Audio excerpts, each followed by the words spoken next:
వెంకటేష్, నాగార్జున అందరూ అసలు సినీ ప్రముఖులు అందరికీ ఒక రామోజీ ఫిలిం సిటీ అంటే ఒక సొంత ఇల్లులాగా చూసుకుంటారు. అది ఒక సొంత ఇల్లులాగా చెప్పుకుంటూ ఉంటారు. అందుకే సినీ ప్రముఖులందరికీ కూడా ఇది కేర్ ఆఫ్ అడ్రస్గా చెప్పుకోవాల్సినటువంటి పరిస్థితి కూడా ఉంటుంది. అందుకే సినీ ప్రముఖులందరూ రామోజీ ఫిలిం సిటీని, రామోజీరావు మరణాన్ని తలుచుకొని విన్న వెంటనే దిగ్భ్రాంతికి గురయ్యారు.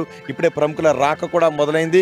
వచ్చిన వారందరూ కూడా నేరుగా లోపలికి వెళ్ళిపోతున్నారు. కానీ బయటకు వచ్చేటప్పుడు మాత్రం మాట్లాడటానికి ఇక్కడ ఒక పాయింట్ని ఏర్పాటు చేశారు. ఇక్కడ అవకాశాన్ని కల్పిస్తున్నారు. పొంగులేటి శ్రీనివాసరెడ్డి కూడా ఇక్కడ ఆగి మాట్లాడారు. ఎందుకంటే ఒక్కసారిగా ఎక్కువ మంది గుమిగూడుతున్నారు కాబట్టి ప్రముఖులు ఎవరు కూడా ఇక్కడ ఆగట్లేదు, నేరుగా లోపలికి వెళ్ళిపోతున్నారు. సినీ ప్రముఖులు మరి కొద్దిసేపట్లో పెద్ద సంఖ్యలో ఇక్కడికి వచ్చి అక్షర దిగ్గజాన్ని కడసారి చూసి నివాళులర్పించడానికి పయనమవుతున్నారు. రామ్దాస్, మీరు నించున్న ఫిలిం సిటీ ప్రాంగణము నిజంగా ఎన్నో గొప్ప ఖండాలకు అలాగే ఎన్నో గొప్ప చిత్రాలకు కూడా వేదికైన పరిస్థితి. అలాగే ఈటీవీ స్థాపించిన తర్వాత అదొక బుల్లితెర సంచలనంగా అని చెప్పొచ్చు. ఎంతోమందికి ఉపాధి కల్పించింది. అంటే సినిమాల్లో అవకాశాలు లేని వారు, సీనియర్ ఆర్టిస్టులకి ఇది చాలామందికి కూడా ఇప్పటికి కూడా ఉపాధి కల్పిస్తున్న సందర్భం ఒకసారి గుర్తు చేసుకోవచ్చు. ఒక రకంగా అది సంచలనం అని చెప్పాలి. ఒక రకంగా ఆయన అభిరుచికి తగ్గట్టుగా ఒక కొత్త రకమైనటువంటి సంచలనాలకు తెరలేపినటువంటి సందర్భం అక్కడ మనం బుల్లితెరలో ఈటీవీగా చెప్పుకోవచ్చు. అలాగే రోహిత్, ఒక్కసారి మనం చూసినట్టయితే మీడియా రంగంలో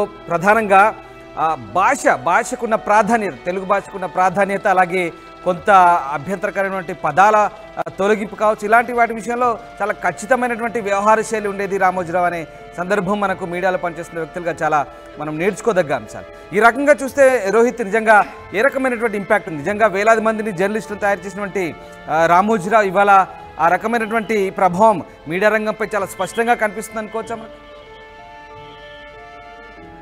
ఖచ్చితంగా. నిజానికి తెలుగు గురించి మాట్లాడుకుంటే ఖచ్చితంగా తెలుగు పదం గురించి మాట్లాడుకునేటప్పుడు వచ్చే ప్రముఖుల్లో రామోజీరావు కూడా ఉంటారు.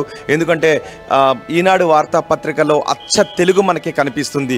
తెలుగు పదాలు, చాలా పదాలు మాయమైపోతున్న తరుణంలో మనకి ఈనాడు పేపర్ని చూస్తే మనకి మాయమైపోయిన తెలుగు పదాలు ఎన్నో అక్కడ చిరునవ్వుతో మనల్ని పలకరిస్తూ ఉంటాయి.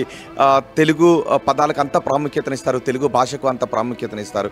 కేవలం ఈనాడు తెలుగు పదాలకు ప్రాముఖ్యతనిచ్చే ఒక పత్రికలో ఈనాడు ఖచ్చితంగా మొదటి వరుసలో మాత్రం ఉంటుందని చెప్పడంలో ఎటువంటి అతిశయోక్తి లేదు. అందుకే తెలుగు భాషను ప్రేమించే వారందరూ కూడా ఈనాడు పత్రికను కూడా ఖచ్చితంగా ప్రేమిస్తారు, తెలుగుకు అంత ప్రాముఖ్యతనిస్తారు. అందుకే ఆయన భారతదేశంలోనే అత్యంత విశిష్టమైన పురస్కారాల్లో రెండవదైన పద్మ విభూషణ్ కూడా రామోజీరావును వరించింది. కేవలం ఆయన తెలుగుకి ప్రాముఖ్యత ఇవ్వడం కాదు, వ్యాపారానికి ఆయన ప్రాముఖ్యతనిస్తారు, తెలుగు నేలకు ప్రాముఖ్యతనిస్తారు. అందుకే తెలుగు నేలపై అంతర్జాతీయ ప్రమాణాలతో కూడిన ఒక స్టూడియో ఉండాలి అని ఆయన ఇక్కడ రామోజీ ఫిలిం సిటీని నిర్మించారు. రామోజీ ఫిలిం సిటీ అనేది ఒక ప్రపంచ అద్భుతంగా కూడా మనం చెప్పుకోవాల్సిన అవసరం ఉంటుంది.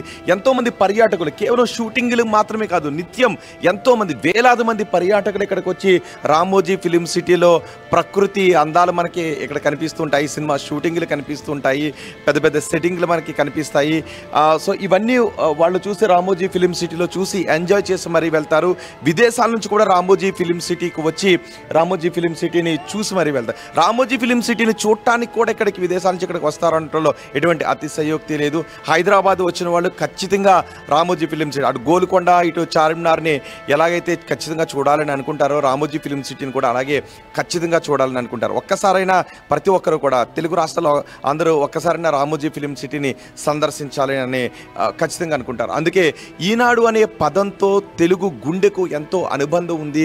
అందుకే ఆ అక్షర శిఖర మరణాన్ని ఈరోజు తెలుగు నేల జీర్ణించుకోలేకపోతుంది.